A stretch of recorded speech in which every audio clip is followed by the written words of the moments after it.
नमस्कार, मी नीती पाटील मुळे number 1 news channel मैया यशोदामध्ये आपणा सर्वांचं हार्दिक स्वागत करतो। आपण बघत आहात गरजा महाराष्ट्र माझा बातमीपत्र। आता बघूया आजच्या ठळक बातम्या।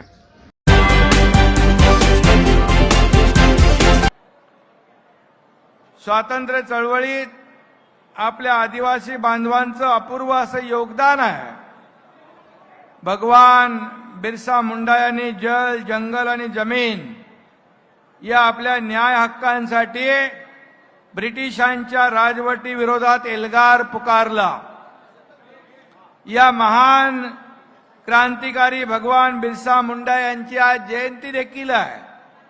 या निमित्तानं भगवान बिरसा मुंडा यांना मी विनम्र अभिवादन करतो। जल, जंगल, जमीनसाठी लढताना शहीद झालेल्या आदिवासी बांधवांना, माता भगिनींच्या स्मृतींनाही मी वंदन करतो। बिरसा मुंडा यांनी पेटवलेली स्वातंत्र्य चळवळीची ही ज्योत आपल्या आदिवासी बांधवांनी कधी विझू दिली नाही। त्यामुळे पुढे जल, जंगल आणि जमिनीचा हा लढा आपल्या देशाला स्वातंत्र्यापर्यंत घेऊन गेला।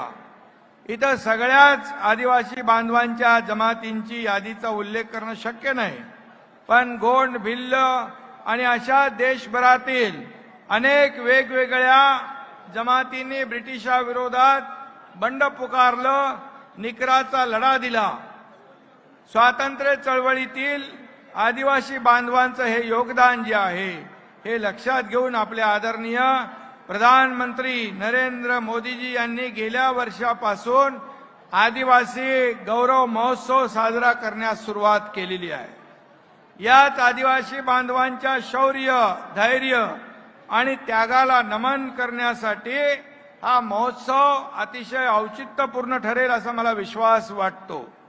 खरं म्हणजे आपल्या आदिवासी विभागाने यात पुढाकार घेत महोत्सवाचं आयोजन केलेलं आहे। यामध्ये आपण पुढचं 3 दिवस या आपल्या आदिवासी संस्कृतीचं वैभव जे आहे त्याचा अनुभव घेणार आहोत, अनुभवणार आहोत। आदिवासी बांधवांच्या या संस्कृतीत आपल्या मातीचा गंध आहे। आदिवासी बांधवांनी केवळ आपली संस्कृतीची जतन केली नाही, तर या जंगलातील निसर्ग संपदाही जतन केली आणि त्याचं संवर्धन देखील केलेलं आहे। याच मातीत रुजलेल्या वाढलेल्या संस्कृतीचं वैभव आपल्या आदिवासी बांधव या महोत्सवातून मांडत आहेत, याचा आपल्याला सर्वांना अभिमान वाटला पाहिजे।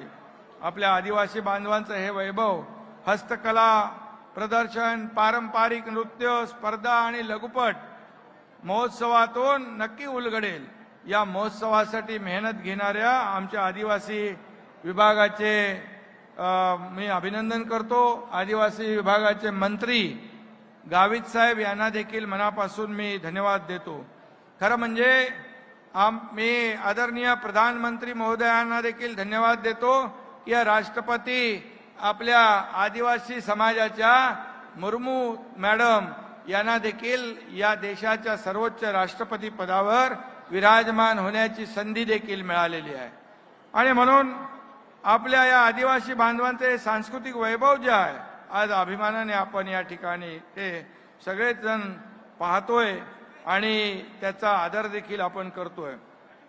आणि म्हणून या आजच्या या आदिवासी महोत्सवामध्ये खाद्यपदार्थांपासून दागदागिने असतील, वारली चित्रकला असेल, गोडी चित्रकला असेल, गवताच्या वस्तू असतील, बांबू काम असेल, काष्टशिल्प असतील, धातुकाम, मातीकाम, पारंपरिक वनौषधी, लाकडी व लगद्याचे चित्र असतील आणि पारंपरिक वेशभूषाही लक्ष वेधून घेतील। आदिवासी बांधव असेच मधाप्रमाणे मधुर, मोहाच्या वृक्षाप्रमाणे बहु उपयोगी आणि निसर्गाला धरून त्याचं बोट धरून चालणारे आहेत। आणि म्हणूनच आपल्या सगळ्यांची जबाबदारी आहे। महामहिम राज्यपाल महोदय इकडे आहेत। आज आदिवासी समाजाला देखील मुख्य प्रवाहामध्ये आणण्याचं काम आपल्याला नक्की या ठिकाणी करायचं आहे। आणि आपलं सरकार जे आहे या आदिवासी समाजाला न्याय देण्याचं काम, त्यांना मुख्य प्रवाहामध्ये आणण्याचं काम, यासाठी कुठेही काही कसर सोडणार नाही। पूर्णपणे त्यांच्या पाठीशी खंबीरपणे उभं राहील. आणि एक कागद दिले ना तुला, नाही मगाशी कागद एक छोटा ना कागद गावित साहेबांनी दिलेला कागद, ती जी लोक आली ती याच्या PhDच्या शिक्षण. आणि त्याचबरोबर आज क्लायमेट चेंज या वातावरणीय बदल आणि पर्यावरणाची काळजी घेण्याच्या देखील आपण चर्चा करतो, त्याच्यासाठी उपाय देखील करतो. पण आमचा हा आदिवासी बांधव हा निसर्गपूजक आहे, निसर्गपूजक आहे. निसर्गालाच आणि पर्यावरणातल्या आपल्या पशु पक्षी प्राण्यांनाच देव आणि दैवत मानणार आहे. त्यामुळे विकासाच्या संकल्पना राबवताना या आदिवासी बांधवांचा निसर्गाला समजून घेण्याचा हा गुण आपल्यालाही उपयुक्त ठरणार आहे आणि तो सगळ्यांनीच अंगीकारला पाहिजे. आदिवासी बांधवांच्या अंगभूत आणि आवश्यक गोष्टीचा वापर वाढवावा लागेल. त्यांच्या ज्या काही वस्तू आहेत, पदार्थ आहेत, जे काही ते तयार करतात या जंगलामध्ये, त्याचं देखील एक मार्केटिंग, ब्रँडिंग, त्याला देखील जे काही शासनाच्या माध्यमातून, जिल्हा प्रशासनाच्या माध्यमातून आपण त्यांना नक्की मदत केली पाहिजे आणि नक्की मदत आपलं सरकार करेल. आणि म्हणून विकासाच्या मुख्य प्रवाहात येणाऱ्या या समाज बांधवांना तितकंच मानाचं आणि सन्मानाचं स्थान जे आहे देणं आवश्यक आहे. यासाठीच आपलं सरकार कटिबद्ध आहे. यापुढेही धोरण आखताना कृषी, पर्यटन आणि शिक्षण, आरोग्य यामध्ये देखील आदिवासी बांधवांचाही प्राधान्याने आपल्याला विचार करावा लागेल आणि सरकार आपला विचार करेल. हे सर्वसामान्य लोकांचं सरकार आहे. ते तुम्ही मगाशी मला आधी गावित साहेबांनी काय दिलं, हां, आणि हे आपल्या सर्वसामान्यांचं सरकार आहे. सर्वसामान्य माणसाला वाटतं हे आपलं सरकार आहे. आणि म्हणून मी आणि उपमुख्यमंत्री देवेंद्रजी यांनी सुरुवातीला आम्ही दोघांनी शपथ घेतली आणि पहिल्याच कॅबिनेटमध्ये देखील या राज्याच्या हिताचे आम्ही निर्णय घेण्याला सुरुवात केली. त्यानंतर प्रत्येक कॅबिनेटमध्ये या राज्याला काय द्यायचं, या राज्याला काय हवं, या राज्यातल्या प्रत्येक घटकाला काय पाहिजे, सर्वसामान्य माणसाला काय पाहिजे, ही अपेक्षित त्याला काय आहे हे धरून प्रत्येक कॅबिनेटमध्ये, आमच्या मंत्रिमंडळामध्ये गेल्या 3-4 महिन्यामध्ये, 3-3.5 महिन्यामध्ये प्रचंड असे मोठे 72 निर्णय आपण घेतले. त्यामध्ये शेतकरी, कष्टकरी, कामगार, आदिवासी, वारली सगळे जे समाज घटक आहेत त्यांना न्याय देण्याचं काम देखील आपण करतोय. आणि त्याचबरोबर या राज्याला सर्वांगीण विकासाकडे नेण्यासाठी जे जे काय आवश्यक आहे ते करण्याचा प्रयत्न आपले सरकार करत आहे. आणि म्हणून यामध्ये आदिवासी समाज देखील कुठेही मागं राहणार नाही, यासाठी आपलं सरकार कटिबद्ध आहे. यामध्ये मगाशी मला आदिवासी मंत्री महोदयांनी देखील काही एक सूचना या ठिकाणी विनंती केलेली आहे. महाराष्ट्रातील अद्यापही रस्त्याने न जोडलेली गावं, पाडे, वाड्या व वस्ती यांना रस्त्याने जोडणारे, तसेच जे रस्ते आठमाही आहेत ते बारमाही करण्यासाठी देखील या ठिकाणी राज्य सरकार पुढील काळात कालबद्ध कार्यक्रम यासाठी तयार करेल आणि कनेक्टिव्हिटी प्रत्येक ठिकाणी मिळेल असा प्रयत्न राज्य सरकारचा असेल. त्याचबरोबर केंद्र सरकारप्रमाणे इतर राज्यात देखील आदिवासींसाठी स्वतंत्र अशा महाराष्ट्र राज्य अनुसूचित जमाती आयोगाची देखील जी काय आवश्यकता आहे या बाबतीमध्ये देखील सरकार नक्की सकारात्मक विचार करेल. शेवटी या आदिवासी समाजाला न्याय देण्याचं काम, त्यांना मेन स्ट्रीम मध्ये आणण्याचं काम, मुख्य प्रवाहामध्ये आणण्याचं काम या ठिकाणी सरकारचं आहे. आणि म्हणून सरकार कुठेही मागे पडणार नाही ही खात्री मी या ठिकाणी आपल्याला देतो. त्याचबरोबर आदिवासी विकास विभागाला जे जे काय आवश्यक आहे सर्वतोपरी मदत जी आहे सरकारच्या माध्यमातून केली जाते आणि पुढे देखील कुठेही काही कमी पडणार नाही याची आदिवासी मंत्र्यांनी खात्री बाळगावी. आणि म्हणून आजच्या या सुरुवातीच्या पहिल्या शुभारंभ प्रसंगी मी आपल्या सगळ्यांना या ठिकाणी शुभेच्छा द्यायला आलेलो आहे. त्याचबरोबर पुन्हा एकदा मी आपल्या स्वातंत्र्य चळवळीमध्ये योगदान देणाऱ्या, प्राणपणानं लढणाऱ्या आपल्या आदिवासी बांधवांना, त्यातील शहीदांना पुन्हा एकदा मी विनम्र अभिवादन करतो आणि भगवान बिरसा मुंडा यांच्या चरणी कोटी कोटी प्रणाम करतो. त्यांच्या जयंतीनिमित्त देखील मी पुन्हा एकदा विनम्र अभिवादन करतो. धन्यवाद. जय हिंद, जय महाराष्ट्र.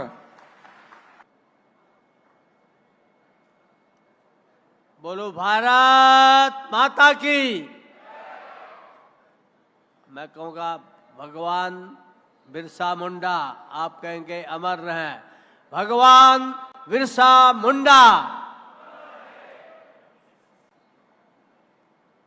महाराष्ट्र सरकार के आदिवासी विभाग द्वारा आयोजित आज के इस जनजाति गौरव दिवस और राज्य स्तरीय आदिवासी सांस्कृतिक महोत्सव के अवसर पर यहाँ उपस्थित प्रदेश के अत्यंत ही लोकप्रिय ऐसे मुख्यमंत्री आदरणीय एकनाथ शिंदे जी, केंद्रीय मंत्री डॉक्टर भारती पवार जी, हमारे आदिवासी विकास मंत्री श्रीमान डॉक्टर विजय गावित जी, अपने यहाँ के प्रभारी दादा भुसे जी, हमारे विभाग के मुख्य अतिरिक्त अपर मुख्य सचिव श्री प्रदीप कुमार व्यास जी, अन्य यहाँ पर अधिकारीगण, हमारे यहाँ के सभी खासदार, आमदार, अन्य जनप्रतिनिधिगण, यहाँ पर सभी उपस्थित भाइयों और बहनों,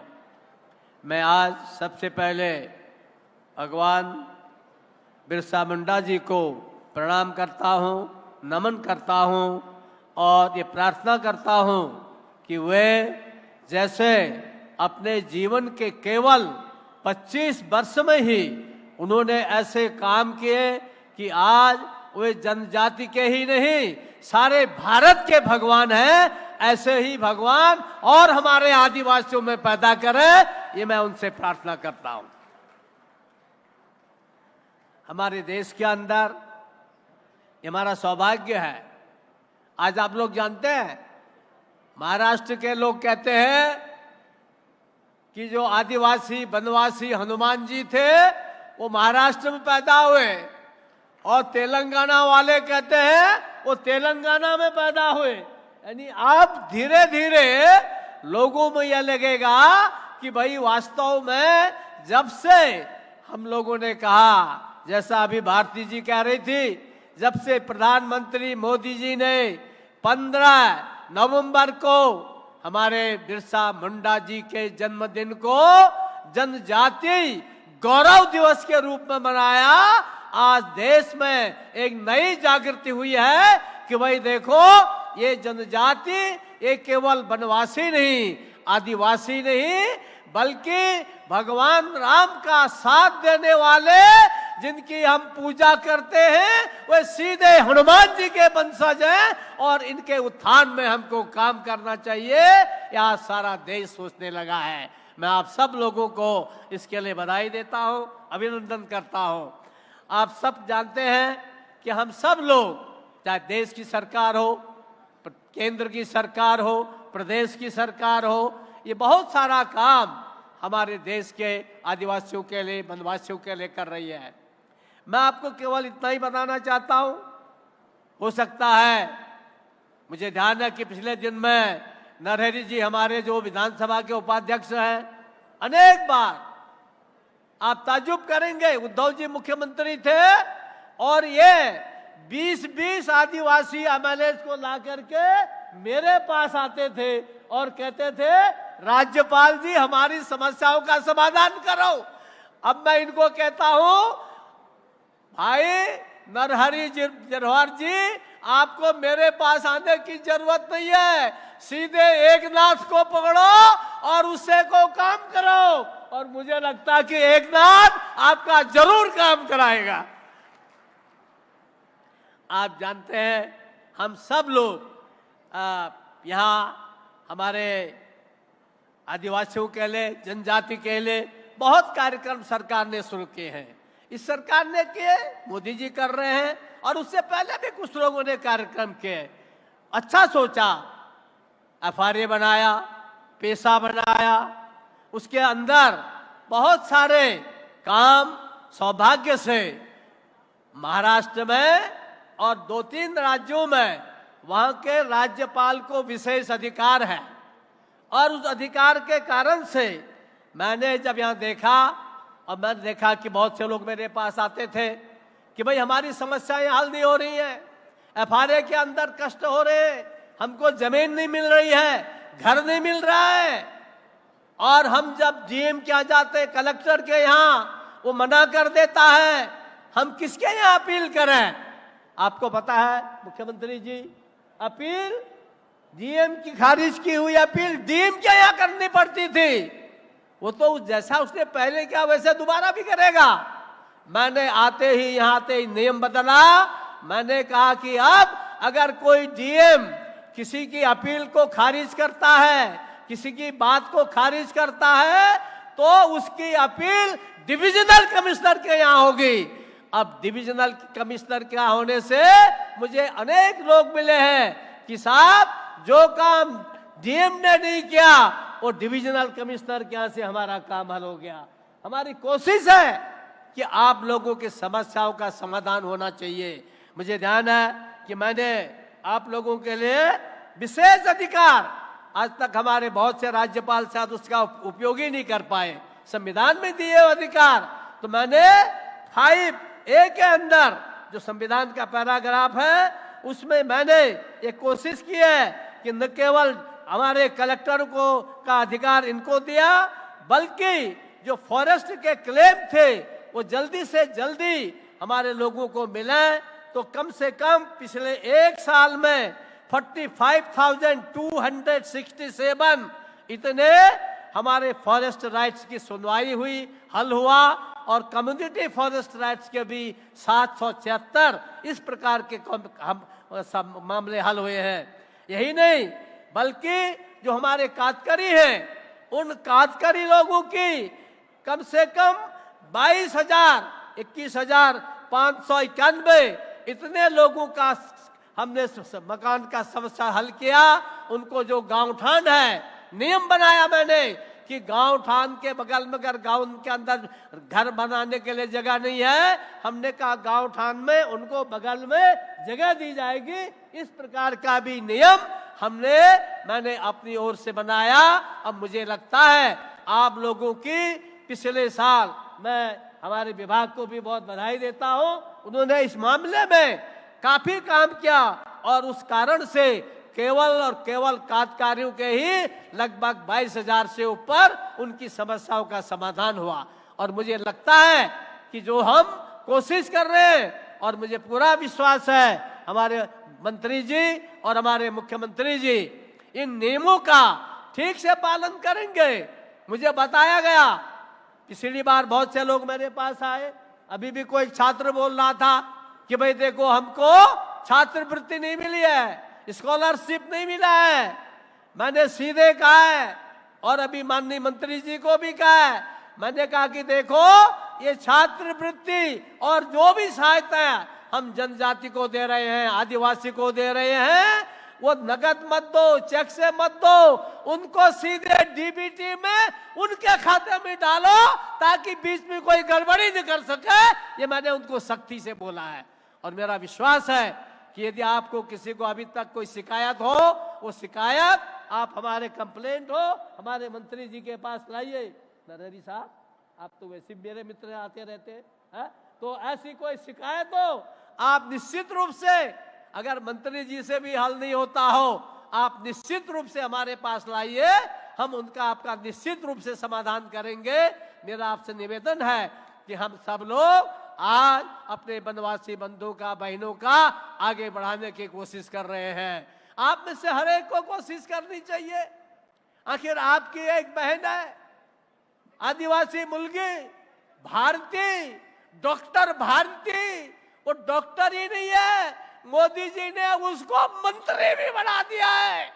और कोशिश करो, कितनी बड़ी बात है, और उसको मंत्री ही नहीं बनाया। आदिवासियों का सम्मान करने के लिए, जैसा भारती कह रही थी कि हमारी द्रौपदी मुर्मू को, अभी तक तो लोग पांडवों की द्रौपदी को जानते थे, भविष्य में सब कहेंगे नहीं नहीं वो द्रौपदी नहीं, द्रौपदी मुर्मू। आगे को लोग बोलेंगे। एक इतना काम हमारे प्रधानमंत्री जी ने किया है, ये हमारा गौरव बढ़ाने का काम हम सब लोग आपके लिए कर रहे हैं। मुझे विश्वास है कि आप सब लोग प्रयास करेंगे। और आज भी मैंने देखा कितना सुंदर, अपनी संस्कृति को मत भूलिए, कितना सुंदर लगता है जब आदिवासी लोग अपना आते हैं, अपना नृत्य दिखाते हैं, कितना आनंद लगता है। मैं उन नृत्य का सारे बच्चों को भी बहुत बहुत बधाई देता हूं। मैं अभी आपका वहां देख रहा था, क्या कहते लगे हुए, बहुत सारे अच्छे अच्छे काम शुरू कर रखे हैं, एक से एक बढ़िया काम शुरू कर रखे। मैं जहां भी जाता हूं, मुख्यमंत्री जी आपको पता नहीं होगा, आपके बगल में पालघर में एक संस्था, महिलाएं वहां फर्नीचर बना रही बैम्बू की। उन्होंने बैम्बू के राखियां बनाई, राखी रक्षाबंधन के लिए। मैंने सारे यूनिवर्सिटी के लड़कों से कहा कि भाई आप इनकी राखी खरीदो। पहले साल ही उनकी 2 लाख राखी बिक गई।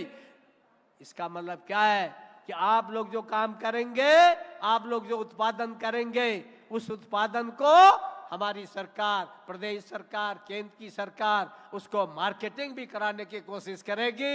हमारा पूरा विश्वास है जब आप अपना काम करेंगे, अपने पांव पर खड़े होंगे, तो निश्चित रूप से हम आत्मनिर्भर बनेंगे।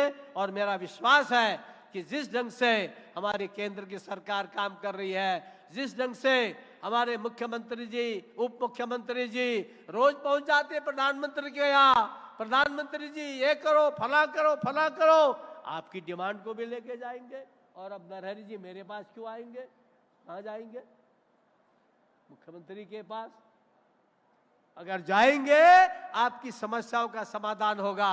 मेरा आपसे इतना ही निवेदन है, हम सब लोग एक भारत माता के स्मरण करते हुए, अपने एक से एक हमारे आदिवासी हैं जिन्होंने स्वतंत्रता के आंदोलन में भाग लिया, वहाँ क्या है, नागालैंड के ग्लाइडरों से लेकर के और यहाँ के बिरसा मुंडा, अनेक लोगों ने काम किया है। आज आपको बलिदान देने की जरूरत नहीं है, आज आपको केवल देश के लिए काम करने के है। अगर आप आगे आएंगे तो प्रदेश और केंद्र सरकार, आप एक कदम आएंगे, मेरा पूरा विश्वास है कि प्रदेश और केंद्र सरकार आपकी सहायता के लिए 2 कदम आगे आएगी। उसके लिए सबको खड़ा होना पड़ेगा, आगे बढ़ना पड़ेगा। मेरा विश्वास है आप सब लोग यहाँ अगले 3-4 दिन तक इसका आनंद लेंगे। बच्चे बहुत अच्छा कार्यक्रम कर रहे हैं, उनके कार्यक्रम देखेंगे और निश्चित रूप से आपकी जो भी समस्याएं हैं, हम मिलजुल करके उनकी समस्या का समाधान करेंगे। मेरा विश्वास है आप सब लोग अपने पांव पर खड़े होने के लिए जो जो योजनाएं भारत सरकार ने दे रखी है, जो जो योजनाएं प्रदेश सरकार ने दे रखे हैं, उनका सदुपयोग करेंगे। मेरी पूरी कोशिश है आपकी समस्याओं के समाधान में मेरे से जो भी बन पड़े वो करने के लिए मैं हमेशा तत्पर हूं। आप सब लोग इतनी देर तक, मुख्यमंत्री जी ये 12 बजे से पहले से यहाँ बैठे हैं, इनको किसी को वोट भी नहीं लेना है, देना ही देना है, लेकिन फिर भी बैठे। इसका सीधा अर्थ है कि इनका प्रधानमंत्री मोदी और अपने मुख्यमंत्री शिंदे पर पूरा विश्वास है, नहीं तो इतनी देर तक क्यों बैठते? अभी बैठे हैं, इतनी साधना कर रहे हैं, तो मेरा पूरा विश्वास है कि आप और आपका मंत्रिमंडल इनकी समस्याओं का समाधान करेंगे। मैं फिर से आप सब लोगों का अभिनंदन करता हूं। आप सबको बहुत बहुत धन्यवाद। जय हिंद, जय महाराष्ट्र, जय आदिवासी।